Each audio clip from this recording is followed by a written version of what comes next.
Hey, what's going on, WBESC and Whiskey Network fans? I'm Chad Cadden. Joining me tonight from the Old Line Distillery, co-owners Bill Varnell and our staff writer for the Whiskey Network magazine, Charlie Turner. Called Whiskey Trivia, WBSC Trivia. This is the place where the Whiskey Network started. Directly right over in that corner over there. Last February. That's February. So welcome everybody to another virtual tasting. Tonight we have participated 16 randomly selected members from the WhiskeyNetwork.net. If you haven't subscribed, please subscribe. Billy, they're joining us live, and tonight we are featuring Old Line Spirits.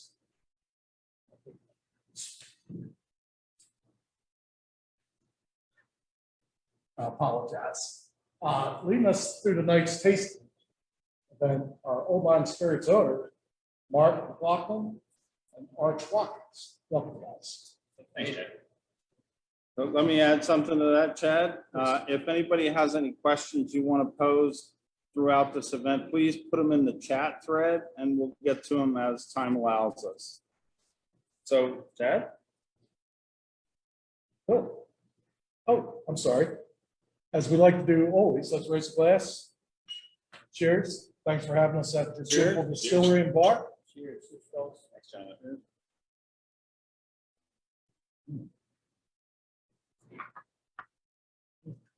Bill. Yeah, gentlemen. I know your story, or at least most of it. Would you please give our panel and viewers some background on how you two met and what inspired you to build the Old Line Spirits brand? You want me to kick it off, Arch? Yeah. So yeah, Arch and I, we've been friends for probably over 10 years easily. So we were Navy buddies. Our background in naval aviation. So we flew together for about 10 years on active duty and then went to reserves. We flew out of Andrews Air Force Base, the Navy Reserve Squadron that used to be down there. So we did that for another few years, and that's where we really became friends. We both lived in Baltimore during that period of our lives, as we still do. Arch and I both had careers outside of the Navy. I'm sorry, excuse me. I both had careers after the Navy. I went to become an investment banker, Arch is an engineer. And about 7 years ago, we got to the point where, we had the itch to start our own business. I was pretty dissatisfied in my career. I think Arch probably had more satisfaction, but still had that same itch that I did. That we wanted to have our own business, and we loved whiskey, and there was just this upswell of interest in, especially American style whiskeys, that was really just starting to happen in 2014. And we said, you know what, now or never. So we're going to go ahead and give this a go. So that's how we got really into the business as far as pure interest.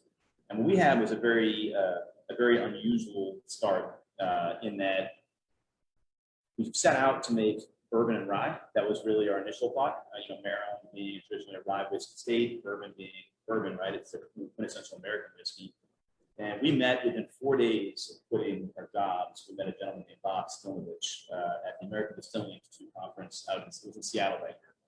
And Bob was looking to sell his business because his business partner / friend / neighbor was terminally ill. So they were making this amazing American single malt whiskey in this little tiny 60-gallon pot still, and it was just time for them to call it quits. It wasn't much they could sustain anymore with Jim being sick. So they met Arch and I. We're vets; they're vets as well. They're Vietnam vets. Arch and I are Iraq, Afghanistan vets. And we all hit it off. We loved what they were doing, and really decided that we want to go out there and apprentice and learn the trade from them. And then basically we did that, and eventually bought the business. What would you add to that?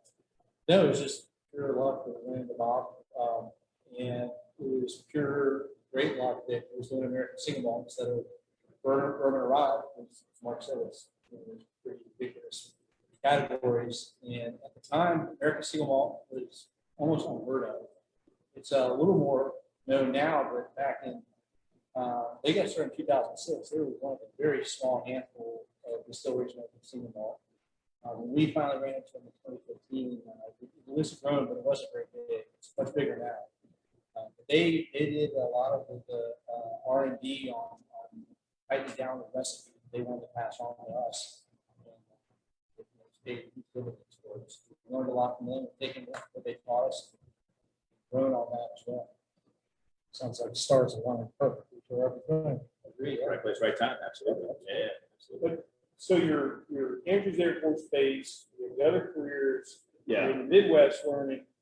Yeah, so the Midwest thing, when that kind of came in, so when Arch and I met Bob and Jim, Jim actually died right before we actually moved out to the West Coast, and we lived at Bob's guest house. So he just passed away, unfortunately. But lived with Bob. I was only out there for about 2 months. Arch was out there a lot longer.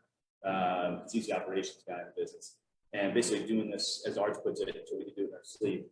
And in this little 60-gallon pot still, it's still a complicated process, but we could really, within a period of a few months, get a really, really good idea of how to replicate what they were doing. Right. But the way I describe it sometimes, that learning to make whiskey from Bob was basically like your grandmother teaching you to make a cake. Like, there's a lot to it. She knows the ingredients, she knows the steps, she knows the temperatures, all those things. But Bob didn't really care to know the chemistry behind it. He knew he had a great thing. He had, through sheer hard work and trial and error, come up with some amazing whiskey, really the old-fashioned way. But he was 72. He didn't really care to learn too much detail about what's really happening behind the scenes. He just knew what he did worked. So when we moved the business from the West Coast to home in Baltimore, it took about 2 years to get open here. They had trouble finding the right place, all the build out, all the regulatory stuff, and that ended up taking us 2 years, which is a lot longer than we had thought. So we had to find a place to make our whiskey somewhere. We found via a friend, Middle West Spirits out in Columbus, Ohio. And those guys are about maybe 6 or 7 years ahead of us in life cycle. And when we met them, they just installed a much, much bigger distillation system than they needed for their own brand. So they had 6,000 gallon mash tuns, fermenters, and whatnot. Their brand is growing rapidly, but at the time they had tons of capacity that they wanted to find a small handful of partners to work with. So to your point, Charlie, we worked with them.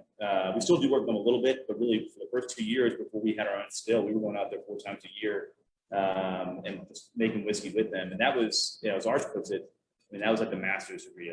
Bob was amazing, and he gave us this amazing start. And the guys in Ohio helped us really help Arch more than me, because Arch is the guy who actually makes it. Really understand what we had and improve it. Yeah, that's right. And what was also unique about the Middle West experience, which is you don't see too much outside of this relationship, is we were able to bring our own yeast in, our own recipe. We came to them and said, "This is what we want to make with your equipment," and they said, "That's awesome."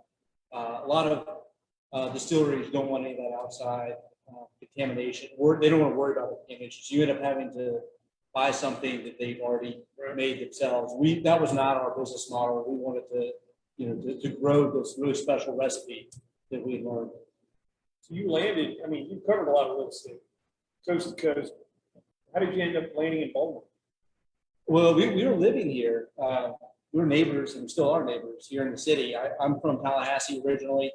Got out of the Navy and got a job with an engineering firm that does a lot of defense work, being around the capital region. I think the big thing that drew us here is we're both flying the same reserve squadron out of DC, out of Andrews. Yeah. And we both kind of took a look at DC independently and decided that wasn't the lifestyle we were looking for. And Baltimore was a smaller city, more open, more welcoming. We kind of ended up as neighbors here. So it was a really great coincidence. It's great. It's a great city. I grew up right down the street. Orangeville, right? Orangeville. Yeah. So the people that are watching the review that we're going to do later on down the road, where can people get your whiskey at? To answer that, I guess in the macro scale, it's going to be the markets that we're in now, Maryland, DC, and Delaware. We group that together as our own market. New Jersey, New York, Massachusetts, and Colorado. We're much more well established in the Maryland, DC area than we are in other markets, but we're getting out there. And then for anybody else, go to our website and you can go to try to buy a bottle. If you're not in one of those states, but you might be in a state where one of our retailers in DC can actually ship to. So people can go to the website and put the location in there. And so for most states in the country, if people want to buy it, they can get it via one of our retailers in DC. You can reach them via our What is your website? www.oldlinespirits.com. OldLineSpirits.com. So we got a question from one of our viewers or one of our participants. So Josh Lennon wants to know, where do your yeast strains originate? We're using the same recipe, yeast strains, and mash bill that we learned out in the Pacific Northwest. I mean, not really gonna talk too much about the yeast, that's one of our The secret. intellectual property pieces, but I would say we're using the same yeast strains and the grain we continue to get from the Pacific Northwest. We use a premium two-row malt and a deep kiln crystal malt, 90%, 10% ratio. And when we do the tasting with that crystal malt, C120 is going to really come through and taste a lot of those embedded chocolate notes that you could say that malt is famous for. Do you have any intentions doing anything farm to table, sort of farm to bottle, all local? Yeah, well, it's hard to find malted barley in Maryland. And I know there's some distilleries in Virginia, at least one distillery that's malted their own barley. We're always on the lookout for a farmer that has that kind of thing, and has capacity to feed what we want. Really, we're trying to go for is consistency and quality. That the quality being number one. The farm to table aspect is interesting to us, but not at the expense of quality. And kind of stating what I'm sure you guys already know too is the whole terroir, for lack of a better term, and wine. Obviously, it's when you're doing a wine, you're one massive step, actually two steps closer, really, from the grape to your mouth than you are with whiskey, right? Because obviously we're not distilling it and not letting it sit within a barrel for years and years. Maybe it'll be aged for a little while. But that link to what comes out of the dirt, I think, is a lot more direct in a wine. In a whiskey, obviously with distillation and all the cuts you're making and really kind of honing it into that exact white dog you want to put in the barrel, and then it's going to age for 4, 5, 6 years. The terroir for us comes much more to the aging environment than it does the malt, and I think it's. So, and again, I know we're moving quickly, and with the history, we learn that American single malt process from your friends in the Midwest. Realizing clearly that bourbon and rye category is pretty well saturated, and you fell in love with the single malt. When it comes to educating the public, and we hear that single malt term, I think so many people that haven't had it, especially yours, which is delicious. Thank you. They equate it to scotches, and while scotch is great, it's not everybody's profile. How do you work around that sort of misconception? That's really the $1 million question, and I think we're starting to get there. But over the first, as a category, the first couple of years we were at this, it was a big challenge, and it still can be a challenge. But to your point, we're not Scotch, we're American single malt. We're not even fully defined yet. As a group, most of the distilleries making American single malt have joined together to form. It's called the American Single Malt Whiskey Commission, which is proactively trying to define what is and isn't an American single malt. That's still happening. So really, right now, we're all adhering to what we want it to be. We can get to that later. But as far as educating the consumer, it's a challenge because, like you said, people think single malt, they think Scotch, and then people think Scotch, they think smoky. And as you guys know, so many Scotches are not smoky. But there's that very strong links in the consumer's mind. And smoke is very divisive. Ours is a non-peated malt. But if it's on the shelf sitting there and people see the word single malt, there's a lot of things that come to mind that are in their head that probably aren't really true about the whiskey. So really, part of it's just a grassroots effort of getting out there and liquor to lips, get as many people to taste this as possible and get the right people to taste it, which is really the group we're working with now, is getting the whiskey aficionados who are going to taste it, and if they like it, they're going to tell their buddies and explain to them what it is. But we found that actually, for us, engaging bourbon drinkers, even though a malt is something that a lot of bourbon drinkers don't always go for, engaging bourbon drinkers has ultimately led to more success for us in trying to engage Scotch drinkers. Of course, we engage both, but as far as our primary focus, I'd rather be on the bourbon shelf or general American whiskey shelf in a liquor store than the Scotch shelf, because so many Scotch drinkers are very, very interested in age statement. And there's a lot of reasons why they should be, and some reasons why I think maybe it's a little bit too much of a focus sometimes, but regardless, doesn't matter. I think a lot of Scotch drinkers want that. Yeah, it doesn't have a 12 on it, I don't want it. So for bourbon drinkers are much more promiscuous consumers. Bourbon drinkers, generally speaking, are much more willing to try something new, I think. And also even just reach for it on the shelf. Hey, it's $40, I've heard of it. All right, sure. You know, and Scotch drinkers, I think, generally speaking, are a little less likely to do that. So we found our way into the market is engaging that bourbon drinker a little bit more. And also the fact that our flavor profile is definitively American style, Yes. right? Our virgin oak aging is, you know, just the same way you'd age bourbon or an American rye whiskey. And that non-peated aspect really means that you have a much more American style whiskey than you do an old world style, I think. So I've got two questions from our audience. One is, what is your barley malting process and how does it differ from Scotland? I couldn't speak to how it's different from Scotland. I'll say the malt is a traditional malt for the Pacific Northwest. We do a peated malt as well that comes from Scotland. We do a fine mill on it, and we distill grain on, which is a little bit, I think, might be different than Scotland. They probably separate and mash it. I didn't mash the wort from the grain. a lot of bourbons do that as well. So we're distilling grain on, and we're getting all the I think it comes out fine that way. Second question, are there plans for you to release a bourbon or a rye in the future? Yeah, we talk about it all the time. We have. Thanks, Jeff. We have the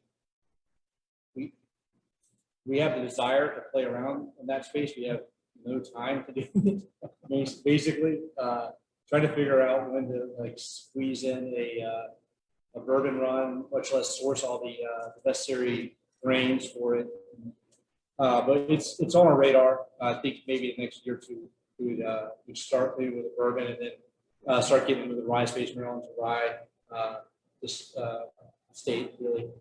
And both those categories, we love them. So we don't have anything against them. We love to dabble in it. But first and foremost, we're American single malt. So moving on with the history of your distillery a little bit, can you tell us about your introduction and eventual partnership with Middle West Spirits out in Columbus, Ohio? Yeah, so we touched upon some of that, but the way we met them was through a mutual friend in the industry, and who happened to be one of our advisors as well. And he happens to be a friend of the guys at Middle West, in addition to, he knows everybody in the industry. So when when Arch and I realized when the timeline of getting open in Baltimore, once it became apparent to us that this wasn't going to be a 1-year thing, or, originally we thought we had this thing up and running in 6 months. And the reason we thought that was that little, and in hindsight it's crazy, but our little still, did we picture that? I don't have screen sharing. Oh, Roger. Tasha, if you could make Arch a co-host, please. So it was, we had this little 60-gallon still that was actually it was open flame heated on the West Coast, but we had retrofitted to electric when we moved to Baltimore. But all that stuff that we would need to get that simple, tiny little distillery operation that Bob and Jim had, reasonably, if we had a building ready to go, we could have got that going in probably 6 months. But, I said the leases became an issue. We had to move from one building to another. So that once that 2-year period became pretty apparent to us, we were starting to freak out a little bit because we had this whiskey that we bought from Bob and Jim. Some of it we had made ourselves out there when we apprenticed, but we had plans in motion to start selling that with the idea that we're going to start making and keep filling barrels, right? So when we're like, well, holy hell, we're going to go to market here and start selling whiskey with no way to fill up barrels because our place isn't open yet. That's our advisor came in. He said, hey, listen, you should meet these guys out in Columbus. And we went out there, flew out there, spent a full day or two with them, and love them, love what they're doing. And one of the biggest things that put us, all the things Arch said about their willingness to let us use our grain, our yeast in particular. There's the old smell. That's a view from the old distillery. One of the big things was that they were willing to let us be as involved as we want to be. So, if we go out there, Arch goes out now, I don't go anymore, but, it used to be both of us going out there, and we'd be working our ass off with those guys operating the still. Shoveling grain into the mash and all that stuff because this is our product, right? We're proud of it. We want to be hands-on and we want to learn. So that was a big kicker for us, was that those guys were willing to have that level of relationship that, like Arch said earlier, very few, if anybody else, would ever do. Chad? What spirits beyond the single malt whiskey are you producing now? Do you have anything coming up that you're going to be releasing? It's kind of maybe under the cover for a little bit?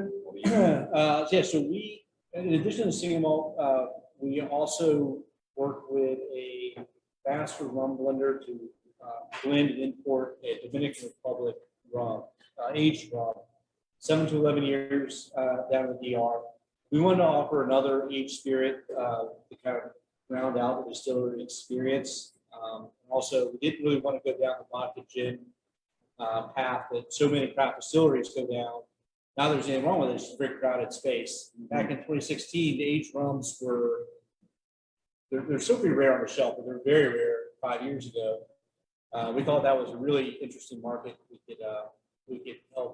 we could use to help grow our American single malt business from a revenue perspective. The rum that we came up with is a huge hit. I don't know if you guys ever tried it. Oh, yeah. But we're really proud of it. We're a single malt distillery. The rum is awesome. It does its job, and people respond well to it. We do it in a couple of different variations. We have a Navy strength and high proof. And we take some of that rum and we'll put it in our old single malt barrels and kind of put our fingerprint deeper into that rum by allowing it to age for another year up here, which has the benefit of, like I said, putting our fingerprint on it, but also it then flavors that barrel. So we are able to then, we'll have one of the samples tonight. We're then able to put our single malt back in that next rum barrel and pull some of those Caribbean rum flavors into the spirit, which is really nice. We did end up making that deal with the devil, doing a vodka last summer as a kind of a spinoff. Like we got all this hand sanitizer, a big piece of making hand sanitizer is making really high proof spirit. So we took, so we have a courtyard bar here, which is screaming for outside cocktails. Not everyone wants to drink an old fashioned or Manhattan in 100-degree weather. Except Chad. So we have a vodka, which is really high quality. Vodka. I'm not close about that. As for upcoming releases, we're scrambling because Father's Day coming up. Yes. There you go. As usual, I think bottling of this next release will happen like within 10 hours of actually releasing it, which is standard for Old Line. We've been playing around with a lot of barrel finishes, and we have a really, it's coming out to be an unbelievable Madeira cask finish. Now that's going to be a full fall release. We came up with this little thing called the development program. And it's basically a sneak peek of some of our future releases as they kind of get into the mature window, but not yet ready for bottling, or not ready for release anyway. And they're always good. We're going to do a little Madeira cask release just here at the Madeira cask finish, just here at the distillery. Not very many bottles, just for people that really care about these kind of things. They just want to buy a bottle to give one to their dad or hit up their children. We've got quite a few Marylanders on the panel tonight, so I'm sure they'll be sneaking in here to try to get some of that. It is. It's probably my favorite finish right now. Just how we kind of tracking along. It's been about 8 months in the barrel. So it'll be a full year by the time we release this fall. Okay. Well, and one other thing, not for a couple of years now, but I think we may have referenced it earlier, is that even though every malt you have here and everything we have in the market is all non-peated. I think Arch may have alluded to, we do have some peated in the barrels. We have a peated malt that we import from the UK. We've been making that for a couple of years on our pot still here. It's the oldest we had is about 2 years old, I would say. Yeah. So it's got some time to go, but it's coming along nicely. That's way in the distance, but it's in there. Time is doing its thing. So you definitely have some things in the bag that Yes, sir. are going to be pulled out in the future. Yes. That all of us locals definitely going to be looking forward to. So what a fantastic story that's been. I love hearing how people start up, end up into a certain place, which is my hometown, which is Baltimore. But we're here to drink whiskey. Yeah. And we got some whiskey in front of us. You want to take us through the tour? Yeah, I'll kick it off, Arch. So we got 4 things today that you all got in your kit, and they're going to be the American Single Malt, which is our flagship at 86 proof. our American single malt cask strength, which would be number 2. That should be about 122, I think, give or take. The third one's going to be the American single malt finished in a tawny port cask. And that's at barrel strength as well. And then the last will be the American single malt finish in our Caribbean rum cask, also at barrel strength. So you get a lot of high proof today. Figured this would be a high proof crowd. So, you guys know how to taste whiskey. I'm not, here to tell you how to do that. But one thing, and I'm not here to tell you what it tastes like either until you guys start tipping yourself. But I will say that what Arch and I are going for here, like we said, is that this is definitively an American style whiskey. So for us, we want to have that kind of oak forward nose. Definitely have Yeah, that. absolutely. So we want that open the nose, so when it kind of greets the drinker, whoever's drinking it, it kind of identifies itself right away as an American whiskey. Is everything you're using aged in a 53? No, most of our inventory is at 53s right now. These all came out of 30s. 30s. Yeah. 30 gallon These barrels. are all 30 The port, well, obviously came out of a large port cask, and the Caribbean rum came out of a. That's right. So for those who haven't seen a forecast, they're freaking huge. Yeah. They're big. So this is our entry level whiskey, 86 proof. Is really for a couple of reasons. One, we want this to be very approachable, right? So not everybody who reaches for a bottle of Old Line is going to be, a serious whiskey drinker. Some people will be a casual whiskey drinker. So we want something that's going to put across what we think is a great flavor profile and really gives the consumer, a whiskey that we feel fits right within our lineup, but also it's something that's a little more approachable than the higher proof stuff.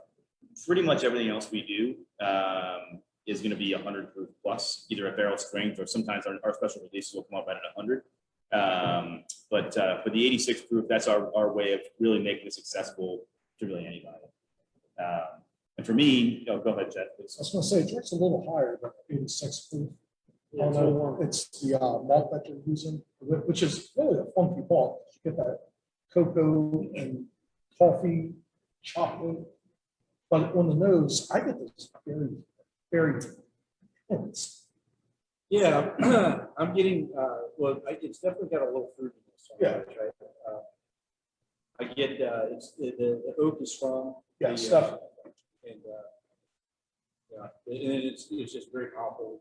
On the cash strength, I find some of the chocolate, the brown sugar, is very, very strong. Just get hints of it here at 86 proof. Yeah, I mean, I get a lot of things going on, but right away I get that cocoa, and then on the nose. You're going to think I'm nuts, but I get a little walnut, no pun intended. Get a little walnut on the finish. Okay. It's the berry, or I get it less on the 86 proof. The next one up, the cask strength, I get more of that kind of stone fruit that you often get with a lot of malt whiskeys. That's just me. And like Arch said, I think the kind of the bacon spice notes and the caramels and all that chocolate are also very prevalent.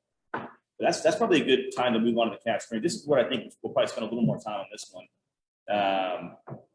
This is just so much more going on. We've already kind of already talked about it a little bit, but this is 122, 123 proof. I forget exactly what the proof was on this bottle. But I think this actually, in the next two, I think these next two drink a little bit lower than the number. What's the proof again on this? 122, 123. I forget exactly which bottle we poured. But yeah, I think the maltiness and the stone fruit for me comes across more on this one. So I think what I'm going to do is have anybody that wants to make a comment on the flavor or the tasting notes, go ahead and open your mic. You can unmute. Try not to walk all over each other. That's obviously doesn't work very well, but we'd like to hear what your opinions are as well. That's why you're here. We've got a couple questions here before we get into this, this cask strength. Someone, Jeff Hawkins, wants to know if we are able to visit the distillery. Is your new make available to sample? We don't. I'll say this: it's not normally part of the sampling lineup, but if you were to email us ahead of time, we can make that happen. Okay, and then I have a question from Mark Pruitt that wants to know, as you grow your product line and your distribution, what sort of things are you doing to spread the word about Old Line, and how are you engaging consumers? That's a great question. That's $1 million question. It's really in a very crowded marketplace. How to get out there and engage consumers, and also, like I said earlier, with American, like Charlie's question about American single malt, where you walk into, excuse me, if you go to your local liquor store, if 100 people walk in there today, I bet 0, maybe 1, if we're lucky, goes in there with the intent of buying an American single malt whiskey. Something has to change their behavior, right? They see the brand, they realize, oh, I've tried that before. Oh, I've heard about that. That's Baltimore, whatever it is. I like the packaging. But really, it's getting the word out there, not only about Old Line, but also about the single malt category in America. And the best ways for us to do that, we found, just the grunt work of doing tastings, which with the coronavirus, and we couldn't really do many of those at all. We could do virtual tastings, we could do in store. But really, deeply engaging our target consumers, which is you guys. That's going to be doing things like we're doing right now with WBSE, and also our barrel program, a private barrel program. It's been a great way to both engage with consumers and whiskey clubs, and also with accounts. And you guys are all familiar with what those are all about. And one of the things that Arch and I invested heavily in here at Old Line is inventory. We hustled really, really hard to fill up this warehouse with barrels. It's 25,000 square feet, and it's getting pretty full. And that's a big investment. It's a big risk because it costs money to put it in there, and you got to insure it, you got to house it, you got to build a market so that there's some place for people to drink it. But one of the benefits, aside from having product to grow the brand, one of the benefits is we have a very, very wide array of barrels. So our barrel program is very robust. Right now we're emptying mostly 30-gallon barrels at about 4 years old, and then those 53s, the oldest, are almost 5 years, right? Yeah, 5. So having that those barrels available for the barrel program, a lot of small distilleries don't have that because they're producing so little that every time they empty a barrel, the distributor wants all 50 cases. Well, we can produce enough to feed the distributor. Yeah, even though demand is growing pretty rapidly, we can still feed that beast, and we still have enough barrels that we can do the barrel program. That's been a great way to engage with target consumers. That's how we first met Charlie, I think, right? Right. Yeah. That was through Drug City. Yeah. And we're seeing that the retail accounts are more and more are wanting that private barrel, because their customers are going to want something special that they can get Jack Daniel, Jack anywhere, or whatever, Buffalo Trace anywhere, but they want that Buffalo Trace private barrel. You guys know better than Yes, anybody. we do a lot of. Yeah. Science. And to Mark's point, we have that capacity. The good thing also is with a 30-gallon barrel, you guys know this, I'm sure. The smaller the barrel, the more surface area, the faster the extraction. There's a little bit of a trade-off there. If you do it just right, it comes out beautifully. But on the back end, when you package it, you're getting about 20 cases. So a retail account is really much more likely to pick up that 20 case order, or a private group. It's much easier to sell 20 cases in that private group than 40 or 45 cases. All right, let's taste this cast strength, and then we have a cast strength question for you. So as I kind of already said to you, the nose is a little softer than the 86 proof, which is a little odd. Yeah, I do get the stone fruit, and the chocolate is a little less, but the flavor is out of this world. Thank you. Yeah. I mean, very well done. Thank you. And then the mouthfeel too on this one. I The think, mouthfeel, I yeah. didn't touch on it, but I was going for another taste. For me, the mouthfeel on the 86 is much more buttery and rich, and this is much more. There's just so much more going on. The higher proof thins it out in my mind a little bit on one perspective, but also it's almost like I've heard some people say you can almost chew on it, right? There's just so much going on there, and yeah, it's great. This has a nice viscous mouthfeel. So again, anybody on the panel, if you want to contribute to a comment, just unmute your mic and say what you want to say.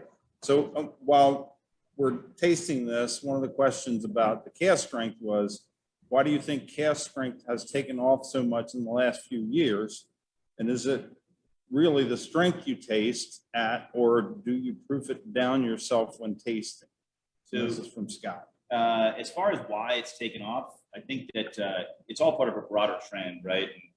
without going on too many tangents, you know, Americans, I think in the past 30 years have kind of been rediscovering flavor in every way, right? And that's one of the reasons behind the whole bourbon, right? Big time, right? Just think Baltimore, when you, like, you know, 30 years ago, walking down the street, any corner bar, you want to walk in and get a burger. Is it going to be good? I don't know, you know, but like, You just get it. you're just getting a burger. Now you're going out there, you're getting works of art. Exactly. And you can almost, you walk in almost any corner bar from here down to Canton and probably be pretty, you know, pretty sure you're going to get a good meal because the bar is now, the expectation of the bar is so high now. And that's, you know, so the bourbon boom and the American whiskey boom, I think has really been part of this reversion back to the norm of Americans really embracing flavor in all forms. And cask strength, I think, is just one extra step on that. I mean, there's just so much more character and complexity in this whiskey that I think people just realize it's a value. Typically, if you do it ounce for ounce, you're probably getting a little bit of a better deal. Even if you don't want it at 123, put it down yourself, right? Right. I think people know the complexity is there, the control is there. You can bring it down to exactly where you want it. And you know, some people are purists. They say, "Hey, I want to taste this thing right as it comes out of the barrel." So that brings up another question from one of our panelists, and that is, have you considered a single malt bottled in bond? I imagine it would be a first in the market. Yes. Next question. Okay. You know, The answer to that is going yes. what you were saying about cask strength. I am a cask person. I love barrel proof. I find that when whiskey started here in the US, that's what they were pulling off the stills and that's what they were drinking. It's just what the forefathers of whiskey meant for everybody to have today. And I think people proved that down over the years, 60s, 70s, and 80s. Whiskey wasn't popular. Yeah. You know, so they're trying to entice people to make cocktails. It doesn't burn, it doesn't this. But as popularity grew, so did the boldness of whiskey, whether it's American single malt, bourbon, or rye, barrel proof, cask strength. It's definitely where it's at. This I has agree. a wonderful viscous mouthfeel, and proof it down, you'd lose that. Yeah, I think we put down a little bit, and we got our water here. I'm gonna it's that. I did a little tiny drop of I water. went with, you know, 2 or 3 drops. It brought a different profile out for me, you know, a little more anise, almost a licorice finish for me, Sure. but nothing offensive at all. I chopped It garlic took away earlier. the So I can creaminess away Yeah. from it to me. I'm It sorry. took that creaminess, that buttery, and then made it, I don't want to say harsh, but for a lack of a better word, a little harsher. And that nice, perfect whiskey Mhm. wasn't right for me. So Sure. right out of that cask is for you, baby. All right. It's wild. Like people, when we were doing tours and tastings, like to the public, it'd be wild where, you know, people come in and, you know, it's obvious when someone doesn't really know whiskey, which is great. Like, hey, they're here to learn and we love it. And a lot of people will take that 86 proof sip and it's probably their first drink of the day. You know, and somebody, oh, wow, that's strong. Well, that's whiskey, you know. And then the next one, they'll take a sip and be like, and that goes down easy. I'm like, well, you're crazy. That's 45% stronger. But no, but I mean, there's a character to it that proof that's It wonderful. truly is. I mean, every cask of whiskey I've had, it felt like it was telling me a story. When you drink the proof down stuff, it's like, hey, okay, it's muted. It's usually too. And that's why I'm a cask. So we all know what to get Chad for his birthday. Cask proof whiskey. Speaking of muted, we have 2 of our members that have unmuted, so they have something they'd like to say. And Josh, I believe you unmuted first, so go ahead. Oh, well, you know, normally my wheelhouse is at like 105 to 110 for drinkability. But on this, you know, there's very little ethanol on the nose and it's super drinkable. I mean, I could drink this all day on the cask strength. You know, I think it definitely it hits lower than it is, in my opinion. It's super smooth. It's very nice. Thank you. I agree, and thank you. Scott, you have something to say? Yeah, I was just going to say that I really appreciate on this that I have a lot of cask and barrel strength, and oftentimes when I'm one who has to proof them down generally, and I found in this very interesting that I was able, like sometimes you drink them and they literally hit the back of your throat, and for me it almost gives me like a a sore throat type of feeling or whatever. And I got none of it on this, which I thought was pretty impressive because I'll drink ones that have lower proof than that. They're still barrel strength. And this one didn't hit me in that way. So very impressive for the proof. Thank you. Thanks, Scott. Okay, Dave Robinson, you have a comment? Yeah, with the cask strength, I really appreciate, it has a nice solid mouthfeel, and there's nothing at, I think, almost 122 proof. There's nothing uncomfortable. It's enjoyable. It's full. It's solid. It makes you want to come back for more. I know you guys were talking about the chocolatey. That comes through for me more as molasses.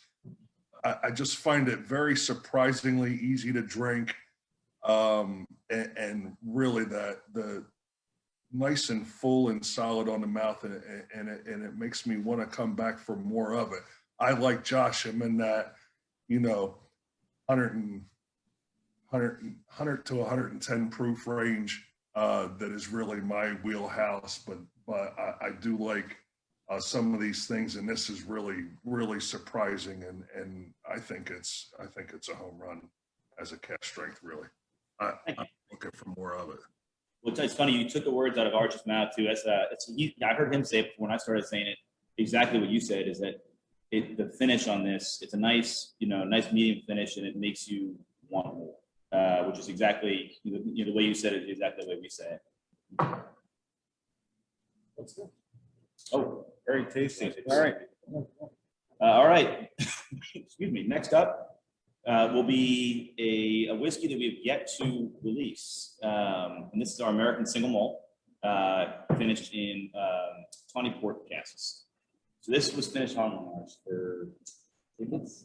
Yeah, about say they wouldn't say that's what they were. Okay, so yeah, about 8 months in the finishing barrel.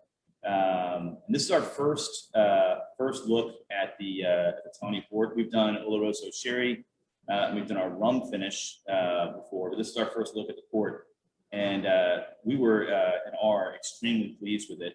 I think that when you have like the backbone of all the things you're drinking today is the same. It's the same whiskey. It's the same mash bill, the same distillation process, same primary aging, and all the character notes we picked up on the first two whiskeys, I think benefit tremendously well from that really rich, raisiny stone fruit character of a tawny port. Just think of like we're talking about caramels, vanillas, and chocolates. Those are things you think about with dessert, right? When you go to dinner.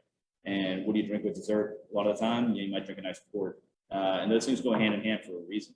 So yeah, we were really pleased with this. This will be, we did do a limited release of this, right? Yes, about 100 bottles to the development program that March talked about earlier. And the full release will be at 100 proof this fall, with the exception of, I think, barrel picks we'll do it at cask strength. But yeah, we were really, really pleased with this. And for me, the port, definitely not overwhelmingly, but hits you on the nose. Not overwhelming at all. I was going to comment on that. The legs of this are just gorgeous. The color. The color on that. You're right. Beautiful. Couple. So often with finished whiskeys, you kind of get overwhelmed with finishing cask is. And I was curious. Most curious about these last two. Sure. Because we've been doing a lot of finished whiskeys lately, reviews, and port typically isn't one of my favorites, but two of my recent favorites have been port, and I think I might have found it better. Well, I appreciate that. It's Is this one proof similar as well? 1.4. Cash strength, yeah. Yeah. Yeah. I get almost no ethanol at No. all. Very clean, very simple. It just surprises me. I think the chocolate cocoa notes that you get in malts marry so well with the, as you said, kind of like the desserts, just mixing together and blending together. I agree. This is a fun one. This really is. It's one of the, when we first tasted this, we put it in the finishing barrel about 8 months ago. We took a sneak peek a few months later. I think our first stop of both of us is why did we do this sooner?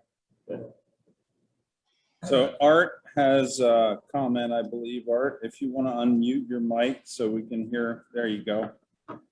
Sure, yeah. So far, I would say this is consistent. This is kind of following up on Dave's comment that I've appreciated, especially even with the entry level expression, is that there's no lull in the flavor. As soon as you get what you get on the nose, it's full, and then once it hits your palate, you get that full mouthfeel, but the flavor really carries through. And although it transitions in the finish, it's still that strong. You still get a lot of flavor of what you're getting, and it stays consistent. One of the things that I've noticed with other craft distilleries, sometimes it gets kind of peaky where the nose can just really spike and then it kind of drops off, or vice versa on the palate. The nose is rather muted and the palate can be rather spiky. This is very consistent, which is nice, and it gives you the ability to kind of just enjoy the whole thing as a full experience, as opposed to just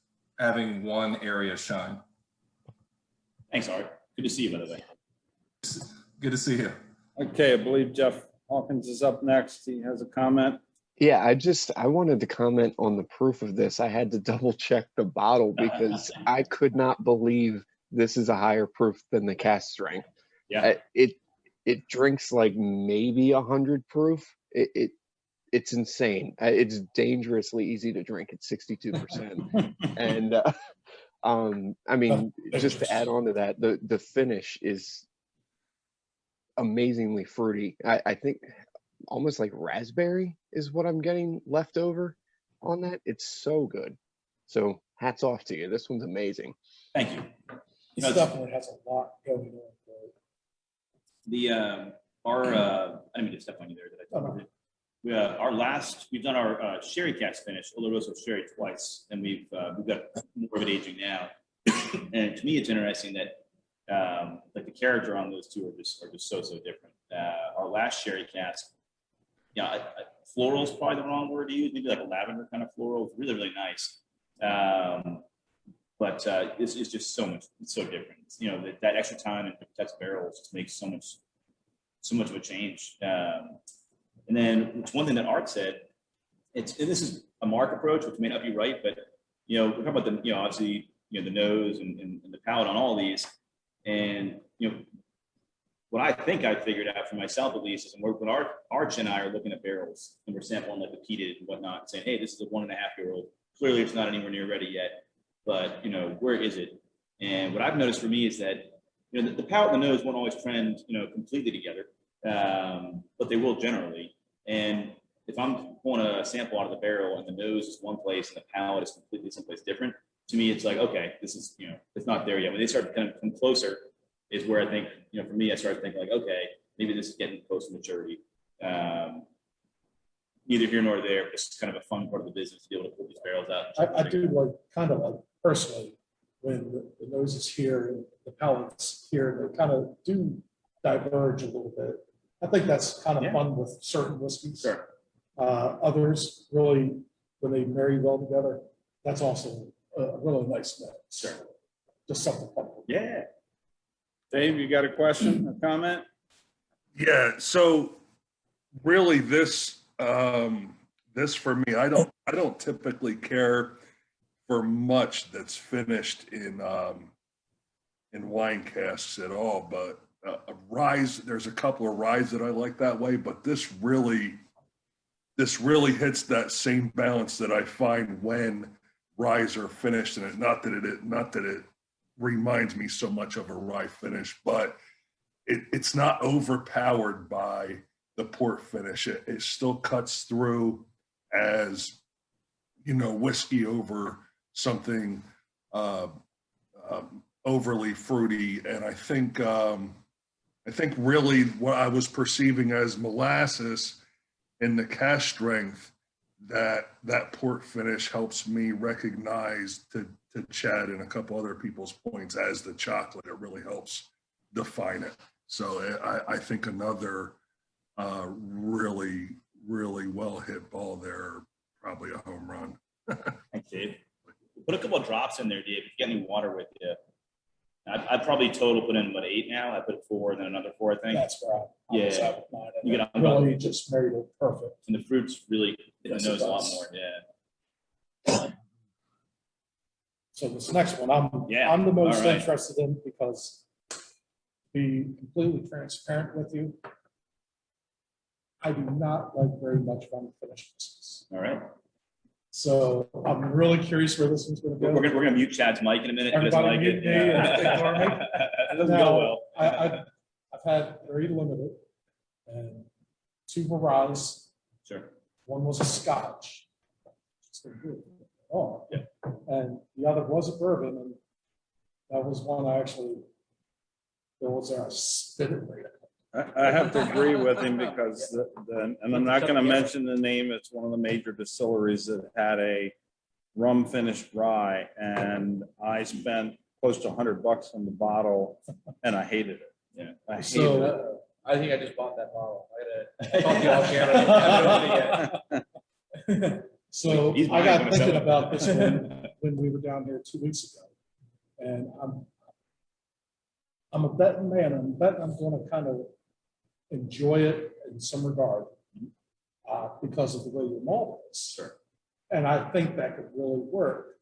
So I just wanted to be completely So, transparent with you. and shoot us straight. Absolutely. Yeah, by all means. If So- it's not your thing. It's not, The nose is really light on it. I'm surprised. this is It's actually, much brighter on the nose. Yeah, and Arch and I have, well, at least I have, and I know Arch may have, but we just pulled the samples that everybody has, and the ones we have, we pulled from the barrel, The finishing and we sent them barrel, out. Yeah. was it like a cash strip? Can you tell me a little bit about, I'm just well, curious. there you go, folks. You got these samples right out of a barrel. They're not from the bottle. Yeah, it was, no, it was one of our ex CMO cast that held our rum at 130 proof. Rum goes in, sits for about a year. And then we harvest the rum, and that same day put single malt back in it, again from a 30-gallon barrel. So it's the same base aged spirit that goes in. And I think this has been in there for I think close to a year. Okay.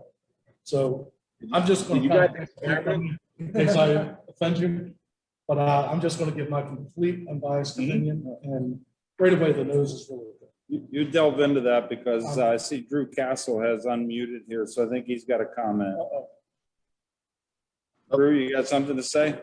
Yeah, I just want to say that the noses on all these are just phenomenal, as I've always said, and I mean it's just amazing. And then the port one, like I have to go on like Jeff's comment, kind of spoke for me a little bit. It just goes, the finish just goes on forever.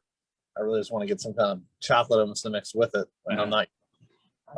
I like finished stuff, and just it's phenomenal, and the noses are just phenomenal. You on duty tonight, Drew? I don't know if I can answer that. All right, Josh, you're unmuted. You got something to say? Yeah, did you experiment with different finishing times for these, or how did you come up with your typical amount? We tend to finish a little bit longer, but that's just by operations, logistics, necessity. We get the barrels at a certain time. We don't want them to dry out, and then we have a target bottle date. So we let it go. Yeah, I don't know the history of finishing. I know that most distilleries finish probably not more than 6 months. But I'll say that our, coming from a 30-gallon barrel that's fitted, that's got 3 to 4 years of aging, leaving it in that finishing barrel for another year, it can hurt. You know, Right. like it's not pulling out any more oak. It's just sitting there, oxidized, transforming, and then pulling in some of those residual flavors. So it could be because it's coming from a 30-gallon barrel, we could go a little bit longer with it. Yeah, there's no, we're not experimenting. It's just it's not blind luck. We're pointing out when it's ready.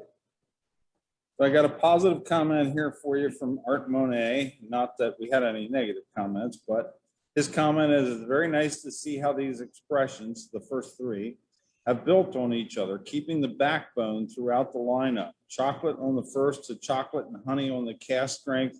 And with the port finish for me was berries covered in chocolate and honey. Very nice. I like it. So Word, again, I keep asking about proof because they're amazingly smooth. Yes. And I hate to use that word, but there's no No, I understand. tough edge, Yeah, you know, and you're in the 120s in here. I know it just. it's got to be 123, 124. Yeah, It's unbelievable. And again, dangerous to your point earlier. So this one, like I said to you, I was been thinking about it since 2 weeks ago when we were down there. I had a sneaking suspicion I was going to like it because of the malt, and not the biggest rum fan, but I do like it. And I just thought this may work. This may marry and please me for a rum finished whiskey. Sure. This is almost dropped a couple F-bombs there. This is freaking delicious. It just marries so damn well together. And I did add a little bit of water, and I think it kind of muted for my taste. But straight out the bottle, this is a fantastic whiskey. Straight up. Great. I mean, 120 some odd proof. Unbelievable. Your face down at the end of the night. But This the is a fruit points, really- you're getting the savors that you wanted from finishing barrel. Not too much heat. Yeah, I Yeah, didn't it's think perfect. the water muted it. I think So- the water so brought the rum out more Really? for I me. was Yeah. about to say the same thing. Okay. And the funny, our rum, for those of you who haven't tried it, our rum, like Art said, it's a blend of 7 to 11-year-old barrels that are blended ports from the DR. It's aged in used bourbon barrels down there in the Dominican heat, and it's got all that very strong butterscotch vanilla note. It's not spiced at all. It's purely distillate barrel aged. And one of the I'm sorry, yeah, like in the zone with this one. Yeah. That's dessert in a glass. I mean, straight up, put a little bit of cream on there, whatever you want. That's dessert in a glass, people. Definitely run out and grab this when it comes. Thank you. All right, Steve has a comment. Steve, unmute yourself, please. Yeah, I'm kind of a newbie here, so I don't have the vocabulary, and I'm not sure how you detect all the different notes and tastes. But I have a very basic. I've been doing this for about a year and a half, where I've been really studying and drinking as much bourbon as I can get away with, and I'm focusing on the bourbons primarily, and then I've expanded to the ryes. I have and I'm a sheep. I follow the crowd. I see what people are drinking on WBSE, and I buy it and I try it, and then I post once in a while. And I haven't had a whole lot of Scotch lately, and I guess my sense is this is more like Scotch than bourbon, but it has enough. It's similar enough to bourbon that I can compare it with the bourbon that I've been drinking. And what I really like about these offerings is it's a richer. It's hard to describe, but it's not at all like the taste that I used to experience when I drank. I was primarily a Scotch drinker, for years and years. And I switched over to bourbon because I really liked the I guess there was a lot more characteristics, a lot more flavors in the bourbon, a lot more variety, and I liked experimenting with them. And this is, I have a simple rating system. I either won't drink it again, I'll drink it if offered, or I'll go out and seek it and buy it. This is stuff that's kind of in between. I like it. It's got a nice full, the sensation is a lot like the bourbon, okay? It is a multi-dimensional, really good flavor. And this is stuff that I would buy.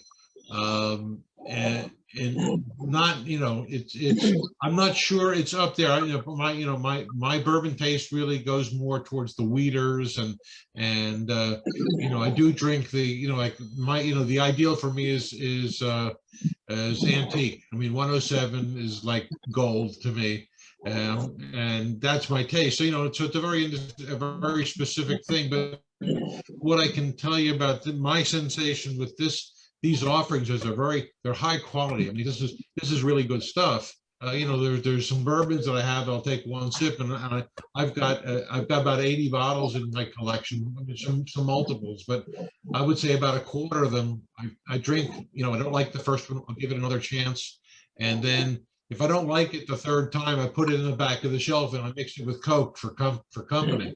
But this is stuff that I enjoy, and I would offer it, and I would buy it. Okay, I'm not sure that I would seek it out, but I would definitely buy it. And they all taste like quality, very rich, good, fine products. All right, thanks, Steve. All right, Wayne's got a question. Question or comment? Well, question or comment, your choice. Okay. Well, first off,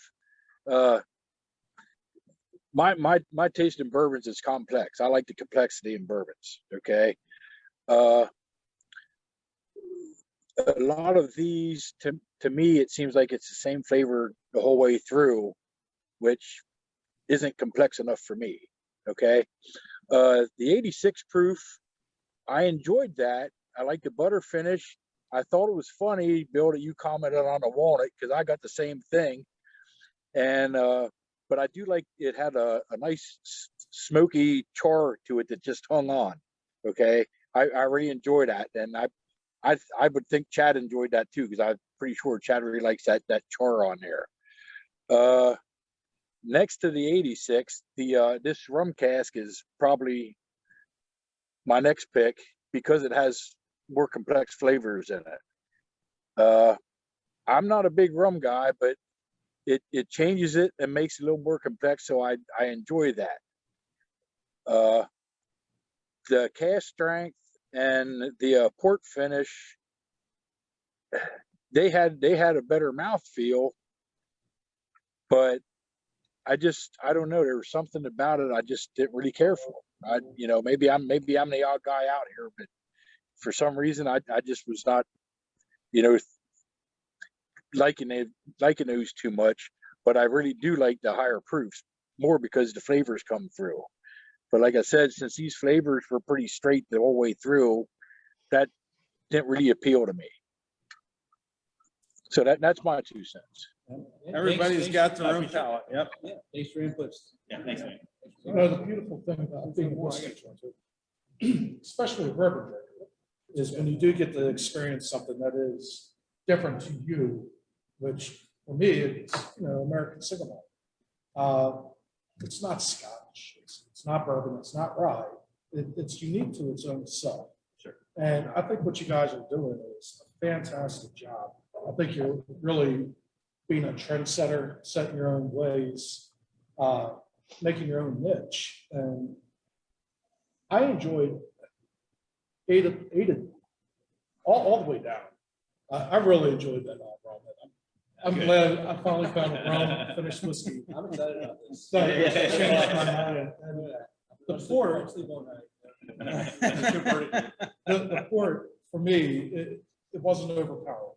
It wasn't, I'm a big bold finish. It was a delicate marriage, very well done in the cask strength. It was just money, in my opinion. Sure. Thank you. Thank you. I enjoyed this very, very, very much. Thank you. So all right, so Arch, so we've got the port finish, got Madeira, in the wings, Yep. right? Sherry, back at it again. It is American, single malt. And if I missed it earlier, let me know, but have you thought about now coming full circle and perhaps aging in, could it be a bourbon cask or a rye cask that sort of complements those chocolate dark fruit profiles we've talked about? Yeah, so, and I don't know if this is exactly what you're asking, but aging in used oak. Yes. Primary aging. Used oak, yes, Yeah. finishing there, not going. Yeah, so primary aging used oak, more like a traditional Scotch single malt. Yeah. The answer is yes, and we are playing around with that right now. No secrets yet to give away. I just was curious if that. We want to see, of course, you guys, I'm sure know that like used oak aging takes much, much longer because you're no longer going for that extraction, you're going for that transformation. Right. So, now we're talking about something that's going to be released in 2030 something, which is weird to think about at our age, right? Yeah. Yeah, so there's no such thing as a 6-year used oak release. That would not be all that great. But yeah, we're playing around with that idea. But then you start to take away the American aspect of it all. Right? Like, what we say is we make it in traditional old world style, but we age it in new world style. That's kind of like the background of what we're doing. But we're always looking to, what's more American than innovating and taking other people's So, yeah. Also, looks like Jeff has a question. Yeah, well, and I typed a question, so I'll ask that first. Is this the proof on this rum finish the same that you can find in stores? Because I've seen this, and if I just figured I'd ask, is it the same proof or is it proof down? It's not. Yeah, that we released last spring. We released a version of this at 100 proof as a way to support the Baltimore Restaurant Relief Society. And we just finished selling out the last bottle here, like last month, I think. And so the next version of this, I'm not sure if it'll be the 100 proof, or we will decide when that'll be, or what proof it'll be. But to answer your question, right, this is cask strength on 120 something, and then what you saw in the store was 100 proof, exactly. Got it. Very cool. Okay. So before we wrap this up, Got a couple more questions. We can get through them. Scott has a question, and then Art has a question, and then we'll wrap it up. Scott?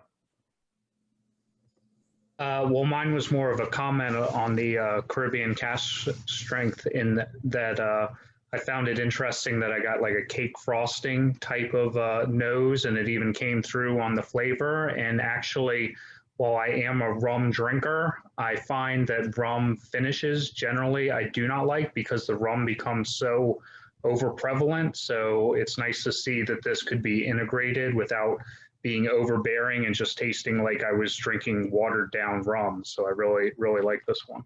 Thank you, Scott. Well, we had Art in there. Art, are you still in there? Yep, I'm still here. Okay, go ahead. All right. You might have already mentioned it, but I typed a question earlier and I was curious. Is the American single malt standard, or one that you're trying to establish, is that to age American single malts in first used barrels, or is that unique to Old Line, and that'll be something that will differentiate you potentially from competitors? So there are some distilleries that want to make the standard of identity first use barrels only, just like a bourbon or rye. Actually, a malt whiskey is defined as it must be a first use. I don't know the percentages, but not every distillery making American single malts is aging in first use. I think I'll speak for Mark. Had this conversation before, and me, we don't see any real need to make it first use barrels. Requirement, yeah. We will stick to first use as our primary, but I think it gets in the way of innovation needlessly. If they establish an entry proof for the barrel, no barrel size requirement, and if they just made it a single, all malted barley, 100% malted barley for one distillery, I think we would be happy with that as a standard today. For American single malts.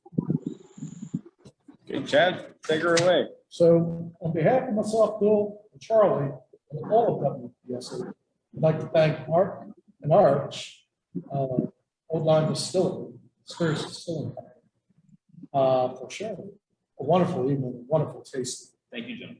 If you're in the Baltimore area, stop by 200 South Jenny Street, in Baltimore. It's in the hometown section of Baltimore. Visit. Great bar, great place to talk to. Again, you can hear, stop at a retailer, pick up one of the great bottles. And remember, crack a bottle, share a pour. Cheers. We wish you the best of success. And one more thing, a big special thank you to Sanish. Thanks, Anish. Who's in the background today. Doing a lot of kick-ass work. Hey, I'll even try to pronounce your last name. Vengatado. Everybody have a great evening.